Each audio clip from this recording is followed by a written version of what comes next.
Madame, Monsieur, bonsoir. Ravi de vous retrouver sur la TFM pour ce 20h. À la une ce soir, 20 nouveaux décès liés au Covid-19. La troisième vague est loin d'être maîtrisée avec un nombre de cas graves qui augmente de jour en jour. Et dans les cimetières, le rythme des enterrements inquiète. Aucun lien n'a été établi entre la pandémie et ce constat, mais des riverains se disent préoccupés. Meurtre de Lobenjaï, 3 personnes soupçonnées d'être impliquées ont été interpellées. Elles se trouvent entre les mains de la gendarmerie de Diamniadio. La victime, 33 ans, vendeuse de pièces détachées, a été retrouvée aux alentours du pôle urbain de Diamniadio. En politique, démarrage ce samedi des opérations de révision exceptionnelles sur les listes électorales. Pas encore de grand monde à la mairie de Dakar Plateau où nous nous sommes rendus, mais tout est en place. Décès du leader du groupe Kassav, Jacob Desvarieux. Il a été emporté par le Covid-19 à l'âge de 65 ans à Pointe-à-Pitre, en Guadeloupe.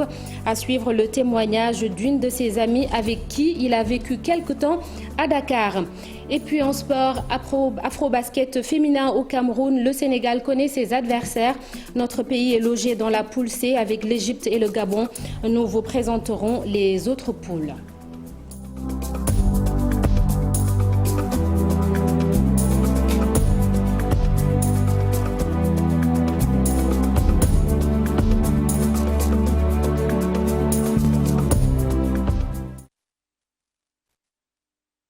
Bienvenue à tous et merci de nous choisir. Le virus du Covid-19 continue sa progression meurtrière. 20 personnes décédées de la maladie ces dernières 24 heures et 76 patients sont dans un état grave.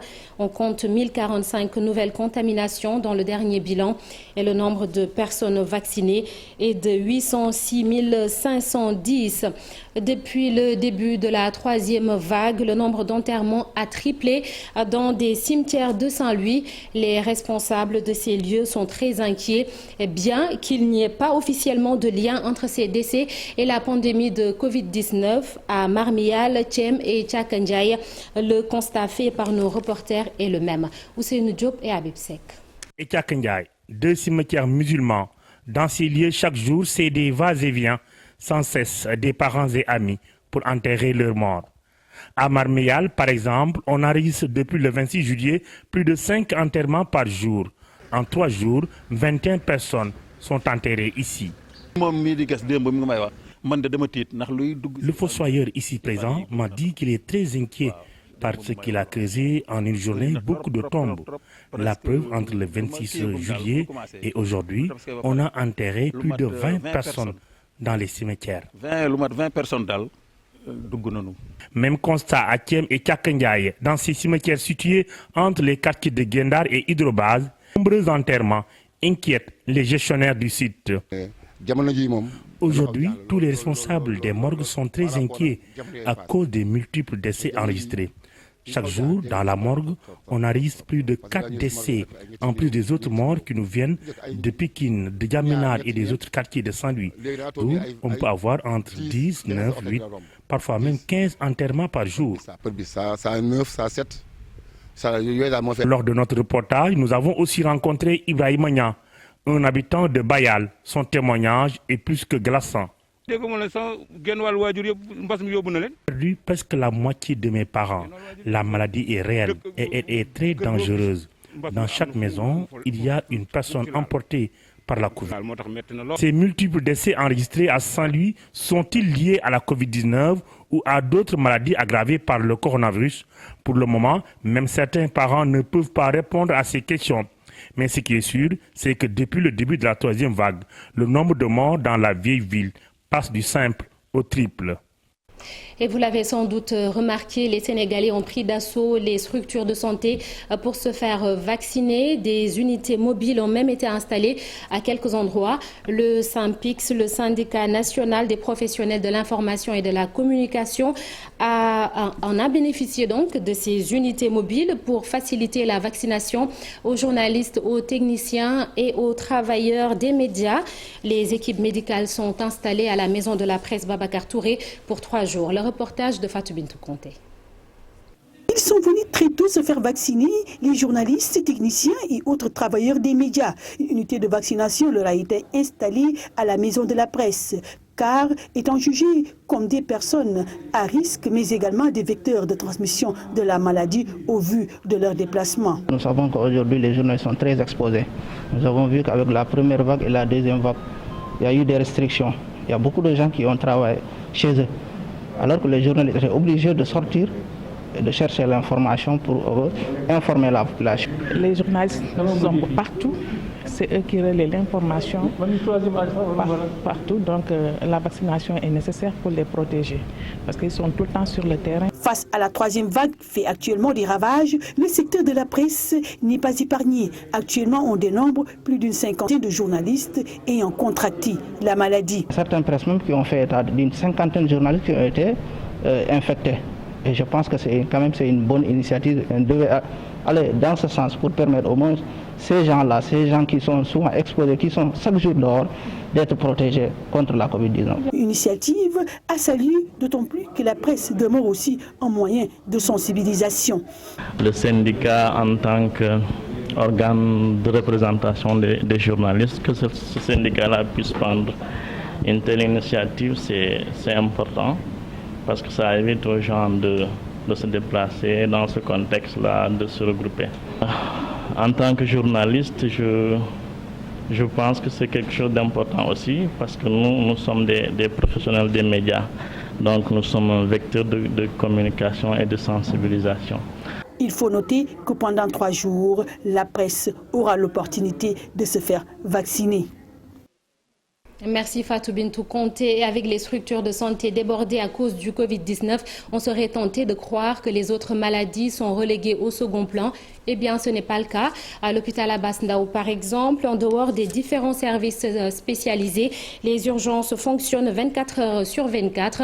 Au-delà du Covid-19, donc, le diabète, les troubles cardiaques, entre autres, sont bien pris en charge. Le reportage de Momodou Fall et Diafaraba. Abass Ndao, une structure sanitaire de niveau 3, abrite un CTE lors de cette troisième vague de Covid-19. D'ailleurs, il est l'hôpital où on compte plus de lits en réanimation. On a juste maintenant actuellement une capacité de 16 lits, dont les 7 lits sont des lits de réanimation. Donc actuellement, nous avons probablement la plus grande capacité en lits de réanimation. Donc au niveau du CTE de Dr Abass Ndao. La gestion de la Covid-19 nécessite une bonne organisation, surtout alliée à celle des autres pathologies. On a mis en place un dispositif tel que juste tout se passe au niveau du SAU. On fait ce qu'on appelle une zone de tri. Et les malades qui sont vraiment suspects, c'est des malades qui sont testés. Et éventuellement, si le test est négatif, c'est des malades en général qui rejoignent leur consultation respectives. En parlant d'autres pathologies, le tri est vite fait. Pour ce médecin, il est facile de distinguer la Covid-19 aux crises d'asthme. Lorsqu'on a ceci, on l'évalue.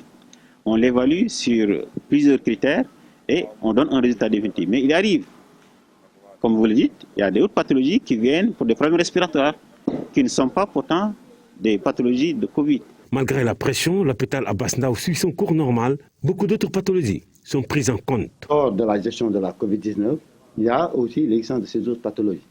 Au niveau du SAI, le tri se fait à ce niveau, la mise en observation et on réfère les patients en fonction de la spécificité de la pathologie dans les services d'hospitalisation. Mais outré par le comportement de certains Sénégalais qui ne respectent pas les mesures barrières, le directeur de l'hôpital lance un appel. Ce n'est pas une affaire d'État, ce n'est pas une affaire de gouvernement, ce n'est pas une affaire de parti politique, mais c'est une affaire de santé publique. Une autre maladie qui fait des ravages en cette période d'hivernage, le paludisme. La campagne de chimioprévention a été lancée hier à Kaolack. Elle cible les enfants de 3 mois à 10 ans. L'objectif étant de réduire les quelques 5000 cas de paludisme enregistrés en 2020 dans la région de Kaolack. Toutes les dispositions sont prises pour cette campagne au moment où l'on parle de 3e vague du Covid-19. À Kaolack, Pape Mbaye Diao et Faligay. C'est parti pour la campagne de prévention du paludisme. La région de Kaolack a enregistré 5030 malades selon le médecin-chef de la région. Elle soutient que cette campagne est la solution pour protéger les enfants du paludisme. On a enregistré en 2020 5030 cas de paludisme dans toute la région. Cette stratégie est l'une des stratégies phares de lutte contre le paludisme. Et ça consiste à administrer ces deux molécules qu'on connaît bien. C'est la sulfadoxine pyrimétamine associée à l'amodiaquine que nous donnons aux enfants. Cette campagne démarre au moment où la région a enregistré 405 cas de Covid-19. Le médecin-chef régional rassure. On va faire cette campagne dans le respect strict des mesures barrières. Si vous regardez bien les relais, vous verrez qu'on les a dotés en masques, mais également en flacons d'alcogel. Les 6 décès de paludisme pour 2020 semblent être beaucoup pour le préfet de Kaolack. Il invite les parents à amener les enfants dans les structures sanitaires. L'objectif de la campagne, c'est de protéger d'abord les enfants, mais aussi prévenir les décès dus au paludisme. Nous recommandons aux femmes surtout qui sont plus proches des enfants de se rapprocher des postes de santé. Durant cette campagne, les agents de santé vont faire 3 passages pour enrôler le maximum d'enfants. Du nouveau dans le meurtre de Lobé Ndiaye, cette jeune femme vendeuse de pièces détachées âgée de 33 ans est retrouvée aux environs du pôle urbain de Diamniadio. 3 individus soupçonnés d'être impliqués dans cette affaire sont en garde à vue dans les locaux de la gendarmerie de Diamniadio. Plus de détails dans cette correspondance signée Abdou Diouf Diagne et Ahmadou Bamba-Samb.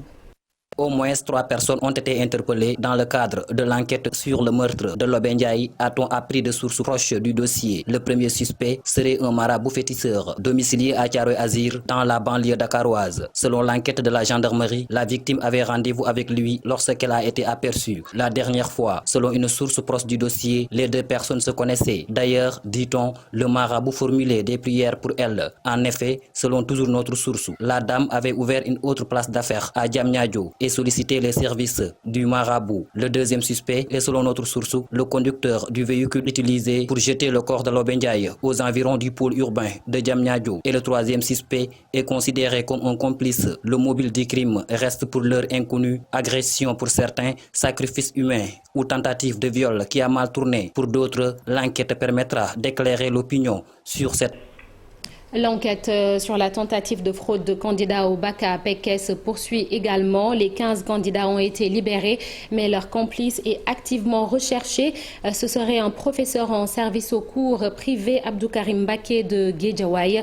En attendant, l'inspection d'académie de Thiès, dont dépend le lycée de Pékès, annonce une réunion du conseil de discipline. Cheikh Anta Diop, c'est la tire. Après plusieurs heures d'audition, ils ont finalement été libérés. 15 candidats au baccalauréat étaient en garde à vue dans les locaux de la gendarmerie de Pékès, arrêtés pour tricherie. À en croire le chef du poste de la gendarmerie de Pékès, adjudant Insa Gueye, c'est sur instruction du procureur de Tivaouane que ces mises en cause ont été libérées. Mais un dossier bien ficelé est déposé sur la table du maître des poursuites du tribunal de Tivaouane. Le cerveau de cette bande, un certain Moussé Diaz, professeur en service dans une école privée à Guédiawaye, est en cavale. Il est activement recherché. De sources proches des enquêteurs, c'est lui qui a convoyé ces candidats libres, tous habitants Guédiawaye, les a logés dans une maison en location à Pékès et leur a corrigé le sujet de philosophie, puis envoyé sur leur téléphone portable via WhatsApp. Pape Baba Diassé, l'inspecteur d'académie de Thiès, nous confie que le conseil disciplinaire va se réunir incessamment pour statuer sur le cas et prendre des décisions. À l'université Alioune Diop de Bombay, les étudiants ne veulent pas de sanctions suite à quelques perturbations. C'était au cours des examens à l'UFR économie, management et ingénierie juridique, épreuve coïncidant avec la journée noire décrétée par la coordination des étudiants de l'université. Ces étudiants ne veulent pas subir le même sort que leurs camarades de l'université Cheikh Anta Diop de Dakar, sanctionnés pour des faits similaires. Bombay, Babacar Diouf et Ndongo Ndiaye. Le syndrome des étudiants renvoyés de Cheikh Anta Diop guette les étudiants de l'université Alioune Diop de Bombay, identifiés perturbateurs des examens de l'UFR économique. Seulement, à Bombay, la coordination des étudiants ne se laissera pas faire. Et aussi dire que nous n'allons pas permettre de voir des étudiants qui seront sanctionnés en cours des décisions qui sont décrétées par la coordination. Hassan Ndour, le président de la coordination des étudiants de l'Université Alioune Diop de Bambey, pense que les autorités universitaires ont mieux à faire que de chercher la petite bête à des étudiants. Nous voudrons qu'il y ait une amélioration des conditions de vie des étudiants. Nous tous, nous savons, ici à Bambey, nous rencontrons beaucoup de problèmes. Et à cet effet, il y a des promiscuités au sein des amphithéâtres. Il y a justement un amphithéâtre de 500 places qui est partagé entre UFR, la L1IJ, je répète bien, compte 1200 étudiants. Donc qui fait des cours magistraux dans un amphithéâtre de 500 places. Ce qui nous fait mal, on n'a pas constaté que la fondation a pris fin. On a juste constaté que des trous. Et en même temps aussi, le manque d'eau qui subsiste au niveau du campus social. À côté des problèmes d'amphithéâtre et de salles de cours, les étudiants de Bambey ont d'énormes difficultés dans le campus social. Nous vous en parlions dans les titres. Les opérations de révision exceptionnelles sur les listes électorales ont démarré ce samedi à la mairie de Dakar Plateau. Ce n'est pas encore le rush. Les membres de la commission sont venus très tôt ce matin, nous dit le sous-préfet Djibi Diallo. Un dispositif est mis en place pour faciliter le travail avec un respect strict des mesures barrières. Le reportage d'Al-Hassan Ba et Mohamed Dieng. Ils ont très tôt démarré, tous les membres de la commission ici présents, le président, les représentants des partis politiques entre autres. Le sous-préfet de Dakar Plateau et ses collaborateurs avaient déjà pris les devants. Avant 8 heures déjà, les équipes étaient là, donc composées des présidents des commissions, des représentants de la Sénat, des représentants des maires, des représentants des partis et coalitions de partis légalement constitués. Donc jusqu'à présent, en tout cas, toutes les commissions, n'est-ce pas, ont démarré et les choses se passent dans de très bonnes conditions. Il n'y a pas encore de rush, cette fille vient tout juste de s'inscrire. Et c'est pour la première fois. Elle ne cache pas sa joie. Oui, c'est la première fois. 20 ans. Ouais. On a l'habitude de recevoir la commission, de travailler sereinement avec eux. Depuis ce matin, les gens viennent. Il n'y a pas encore le rush. Mais quand même, on est content. Les gens viennent et on les inscrit. Dans la commission, on note l'absence de la DAF, mais cela se justifie. Il ne faut pas que les gens fassent la confusion. La DAF était présente la dernière fois pour faire les instructions, parce que simplement, on avait pris une option de faire une refonte totale. Alors tout le monde devait aller chercher les pièces d'identité de la CEDEAO. Cette fois-ci, ce n'est pas la même chose. Il faut dire qu'actuellement, on est retourné à l'orthodoxie. L'orthodoxie de révision, c'est uniquement des personnes qui n'étaient pas inscrites, ou bien ceux qui ont des changements de situation, n'est-ce pas, qui sont prises en compte. L'absence aujourd'hui des centres d'instruction, ça se fait au niveau des polices. Les opérations se déroulent normalement dans le calme, ici à la mairie de Dakar Plateau, mais aussi dans le respect strict des mesures barrières. On a des masques ici, on a des gels, on a un dispositif de lavage des mains.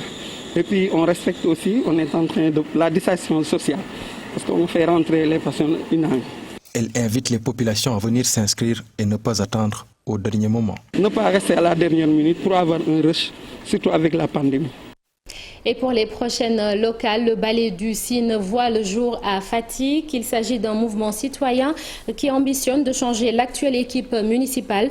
Selon le coordonnateur, la commune de Fatick a régressé ces 10 dernières années, ce qui explique d'ailleurs sa candidature. Amadou Mbassa est également conseiller municipal. Le voici au micro de Aminata Goudiaby et Abdou Karim Bey.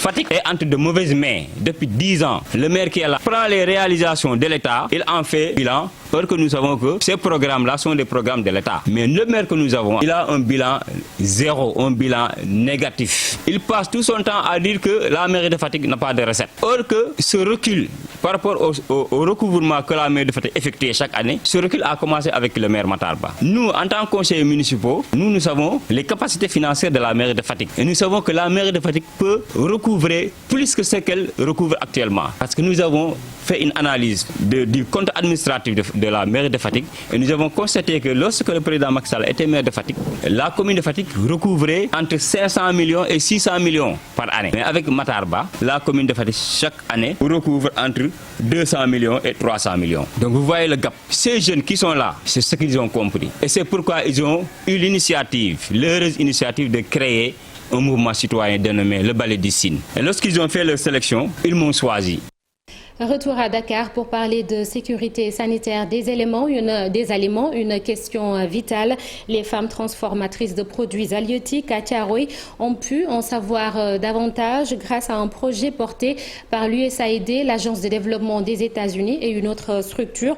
Au cours d'un atelier, ces femmes ont beaucoup échangé avec les experts. Le reportage d'Ibrahim Khan et Asmalik Diop. Organiser cette journée, ça a une importance capitale parce que, comme vous le savez, Ibrahim Khan, que vous allez certainement suivre dans quelques secondes. L'élément n'est toujours pas en place. Iboukan, que vous allez peut-être suivre dans nos prochaines éditions. Et on parle à présent de la gestion des forages ruraux, qui est toujours une grosse préoccupation. Les populations des villages, des communes de Nangalma et de Ngoy s'opposent au retour de la société Aquatec. Ces habitants, réunis autour du comité de pilotage du forage, veulent gérer eux-mêmes l'ouvrage. Babacar Diouf et Nongwenjai. Les populations de Sindian, Ndiadian, Sassem, Ndialit et Kermaïsa avertissent Ibrahim Ndaw. S'ils ont le toupet de venir nous arracher ce forage-là, ils nous trouveront sur place. Le comité de pilotage, nous devons jouer un rôle de veille et d'alerte. Nous avons alerté toutes les populations usagères du forage. Dans la semaine, une délégation du fermier est passée reprendre le forage que les populations avaient elles-mêmes repris du fermier pour, disent-elles, mauvaise gestion. Nous avons reçu la descente de certains éléments qui sont venus trouver le conducteur en place, qui lui ont proféré des menaces. Heureusement que le conducteur était serein, il a su faire face. La gestion du forage ne peut et ne doit plus être confiée à des personnes étrangères à la population pour laquelle le forage a été mis en place, on dit les populations. Avec la réforme, les populations, au lieu d'en bénéficier, sont l'objet de privation, sont l'objet de misère. C'est cela qui nous a valu de nous liguer, de créer ce comité de pilotage pour reprendre ce forage-là. Pour rappel, le fermier Aquatec est dans une campagne de reprise des forages ruraux que l'État du Sénégal lui a confiée, mais presque partout, les populations s'opposent. Retour sur cet élément, sur la sécurité sanitaire des aliments. Les femmes transformatrices de produits halieutiques à Thiaroye ont pu en savoir davantage grâce à un projet porté par l'USAID, l'Agence de développement des États-Unis et une autre structure.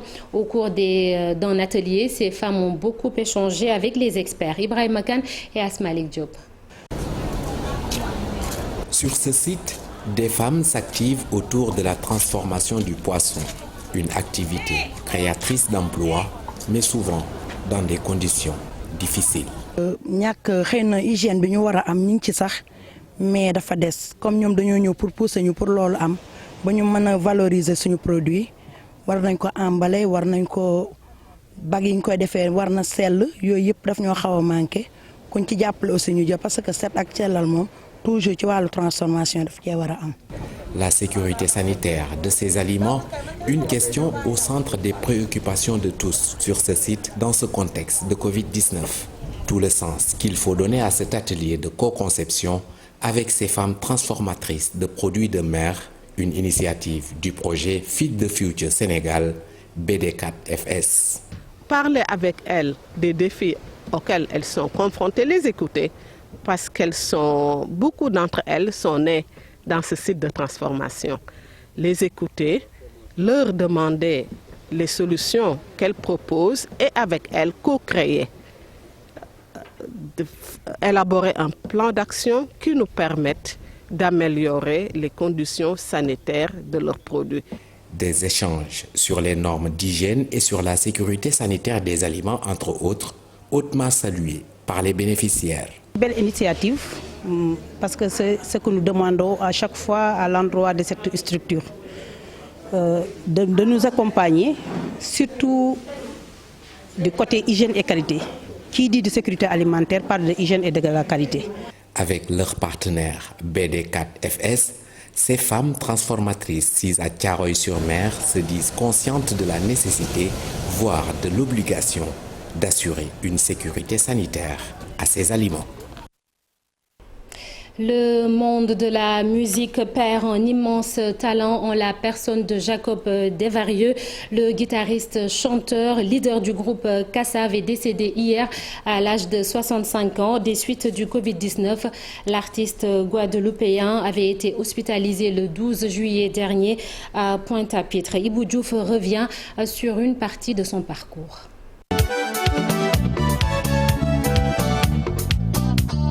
Jacob Desvarieux savait nous insuffler cette musique positive aux tonalités envoûtantes.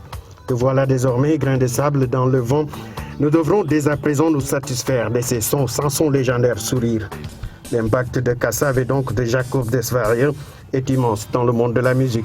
Pour nous mélomanes, le Kassav a influencé plus que des artistes. Ils ont influencé tout un type de musique, du kabolo jusqu'à la kizomba, sans oublier le zouglou. Ce carnet noir, le monde de la musique pleure la mort d'une légende guadeloupéenne. Jacob Desvarieux décédé ce vendredi des suites de la Covid-19. Un choc pour les musiciens qui faisaient partie des personnes les plus en risque face à la Covid-19. Le Kassav est le groupe français le plus connu au monde, inventeur d'un style musical à part entière, le zouk internationalement connu et populaire depuis 40 ans. Le groupe a joué dans de nombreux pays africains, aux États-Unis, au Japon, en Russie et en Amérique du Sud.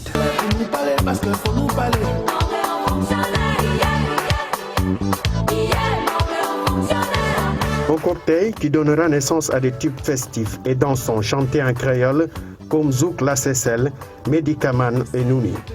En 1984, sur un album que Desvarieux consigne avec un autre fondateur de Kassav, mais qui ne sort pas sous le nom du groupe. Si et moi, c'est en 1987. L'annonce du décès de Jacob Desvarieux a été un choc pour tous. Il est vrai que son état était grave. Il est vrai aussi que de nombreuses rumeurs circulaient, certaines annonçant même une fin prématurée. Beaucoup de grandes personnalités dans le monde, à l'annonce de son décès, ont tenu à rendre un vibrant hommage au maître d'Izouk. Repose en paix, l'artiste. Merci beaucoup Ibou Diouf. Et vous l'avez dit, parmi les nombreuses réactions au décès du père du zouk, celle de Youssou N'Dour, les Antilles, l'Afrique et la musique viennent de perdre l'un des plus grands ambassadeurs. Jacob, grâce à ton art, tu as rapproché les Antilles à l'Afrique. Dakar, où tu as vécu, te pleure. Adieu l'ami. Fin de citation. Et puis Anne-Marie Fall, journaliste, est une amie de Jacob Desvarieux. Ils habitaient tous les deux à la SICAP rue 10, ici à Dakar. Elle a tenu à rendre hommage à son ami disparu. Anne-Marie Fall avec Chérif Dia. J'ai le cœur gros. J'ai une partie de moi-même qui s'efface parce que je perds un ami très cher. Un ami que je connais personnellement depuis 1987. Au moment où j'étais journaliste pour un magazine qui s'appelait Souka Magazine, je l'ai interviewé, longuement interviewé, et c'est au cours de cette interview que nous nous sommes retrouvés, que j'ai appris qu'il habitait chez une de mes tantes à la SICAP rue 10, Madame Côté, Charlotte Bancal, et il habitait également donc en face de la famille Faye. Ce que je peux dire de Jacob, c'est un homme généreux. Je le connais plus dans le privé que dans le public. Il est généreux, serviable, disponible. Et même lors de son dernier séjour pour le concert à la place du souvenir, il est venu après dîner chez nous. Merci beaucoup. C'était un témoignage à l'endroit de Jacob Desvarieux, fondateur du groupe Kassav, décédé hier à l'âge de 65 ans. Nous ouvrons à présent la page des sports avec du basketball. Les 4 poules de l'Afro-Basket féminin Cameroun 2021 sont connues. Le Sénégal est logé dans la poule C en compagnie de l'Égypte et du Gabon. Le Cameroun, pays hôte, est dans la poule A avec le Cap-Vert et le Kenya. Le Nigeria, tenant du titre, se retrouve dans la poule B avec le Mozambique et le futur représentant de la zone 6. Le Mali partage la poule D avec la Côte d'Ivoire et un pays invité à déterminer. Et retenez que les premiers de chaque poule seront directement qualifiés pour les quarts de finale de l'Afrobasket féminin qui va se dérouler du 17 au 26 septembre à Yaoundé. Renouvellement des instances fédérales du football, Madi Touré va bien faire face à Maître Augustin Senghor. L'Assemblée générale élective de la fédération est prévue le 7 août et les dés semblent déjà jetés avec la position des ligues. Voyons tout cela avec Cheikh Sadibou Diarra. Il va avoir bel et bien élection présidentielle à la Fédération sénégalaise de football le 7 août prochain. Madi Touré maintient sa candidature pour faire face au président sortant, Maître Augustin Senghor. Le refus du consensus pour le triomphe de la démocratie. Quand on n'est pas d'accord, il faut montrer carrément qu'on n'est pas d'accord. Et il n'est pas d'accord, il l'a montré. Même si je ne suis pas de ceux qui disent qu'aller au consensus n'est pas démocratique. C'est démocratique quand il s'agit d'aller au consensus pour un programme, mais pas un consensus juste pour une personne, non. Toutefois, l'élection semble être jouée pour la victoire du camp d'Augustin Senghor, qui est sur 3 mandats consécutifs. Je pense que ce sera extrêmement difficile pour Madi Touré de gagner ces élections-là. Je pense que même Saher l'a saisi, c'est peut-être pourquoi il s'est retiré tout bonnement, parce que la façon dont les élections sont organisées avec les présidents de ligue et les clubs qui votent, je pense que tout est favorable à Maître Senghor. Surtout que le gouvernement semble être avec lui et ne l'a pas d'ailleurs caché et a toujours soutenu que le consensus serait fait autour de Maître Senghor. En attendant le résultat des votes, la grosse attente pour le futur vainqueur est de garantir une autonomie financière à l'instance fédérale. On sait que cette fédération-là est là depuis 12 ans et a des limites sur le plan marketing. Ça fait 12 ans. C'est vrai qu'à la Coupe du Monde nous a permis d'avoir quelques milliards dans les caisses et que ces milliards-là sont en train d'être redistribués dans les ligues. Ça, c'est bien. Mais au-delà de ça, on peut aller chercher de l'argent dans les entreprises privées avec une bonne commission marketing. Mais quand on est président et en plus président de la commission marketing, ça fait un peu tâche. L'Assemblée générale élective de la Fédération sénégalaise de football du 7 août prochain, un duel entre la continuité et le renouveau, l'espoir d'un nouveau souffle pour le football sénégalais. Et c'est ainsi que se referme ce journal. Merci d'avoir été avec nous. Restez sur la TFM, le programme se poursuit. Rendez-vous demain à 20h. Bonne soirée et bon week-end à tous. Au revoir.